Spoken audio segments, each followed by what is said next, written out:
বন্ধুরা, সবাই ভাবছেন লেবু দিয়ে কি আবার ব্লগ শুরু করলাম। না না, একদমই তাই নয়। আপনাদের সবাইকে প্রভাতী শুভেচ্ছা জানিয়ে তার সাথে নিয়ে হাজির হলাম একটু বেলের শরবত। যা গরম পড়েছে তাতে একটু শরবত না হলে হয়। তারপরেই চলে এলাম মূল পর্বে। একটু পনির রান্না করব। নিরামিষে বিভিন্ন রকম রান্না না করলে খাওয়াটা ঠিক জমে না, তাই না? আমার তো ঠিক তাই মনে হয়। তারপর আমার পরিবারের প্রত্যেকটা মানুষ পনির খেতে ভীষণ পছন্দ করে, তার দলে আমিও আছি। আলুগুলোকে একটু লাল লাল করে ভেজে নিয়ে তুলে নিলাম। মশলাটার জন্য রেডি করলাম আদা, জিরে, ধনে এবং বেশ কিছুটা কিশমিশ, তার সাথে সাদা তিল। তেল ছাড়তেই একটু টক দই দিয়ে দিলাম, দিয়ে ভালো করে মশলাটা কষিয়ে নিতেই যোগ করে দিলাম গরম জল।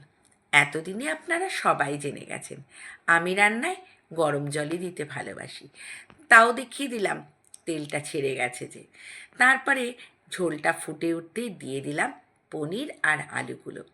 আলু যদিও আমি বেশ গরম জলে ভাপিয়ে নিই অনেকক্ষণ, তাই জন্য তাড়াতাড়ি হয়ে যায়। এই যে প্যাকেটটা দেখালাম, কারণ কি জানেন?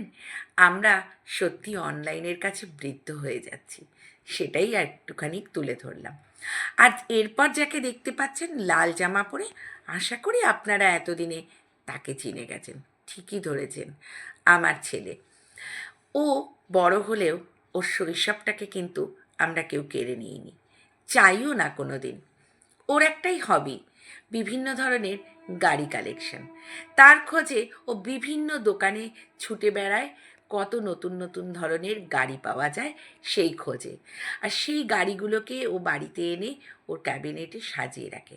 অবশ্যই একদিন তুলে ধরবো সেই সাজানো গাড়ি দিয়ে ক্যাবিনেটটা। এই ছোট্ট শৈশবটা প্রত্যেকটা মানুষের মধ্যে বেঁচে থাকা দরকার। শৈশব কখনো হারিয়ে ফেলতে নেই, তাহলে জীবনটা অনেকটা একাকিত্ব হয়ে যায় বা অনেকটা নিঃসঙ্গ। এটা সম্পূর্ণ আমার ব্যক্তিগত মতামত। প্রত্যেক বাবা মায়েরই উচিত আমাদের সন্তানদের শৈশবকে কিন্তু বাঁচিয়ে রাখা।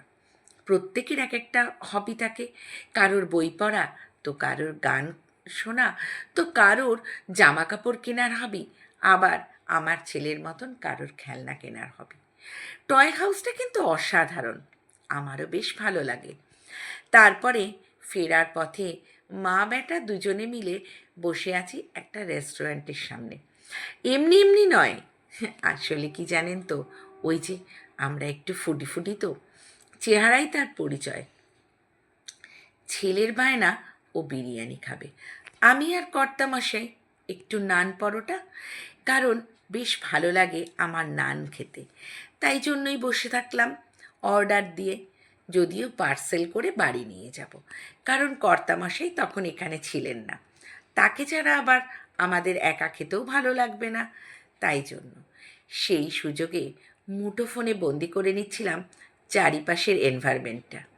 একটা অভ্যেসে দাঁড়িয়ে গেছে জানেন তো, সব কিছু আপনাদের সাথে শেয়ার করে নিই। টাটা।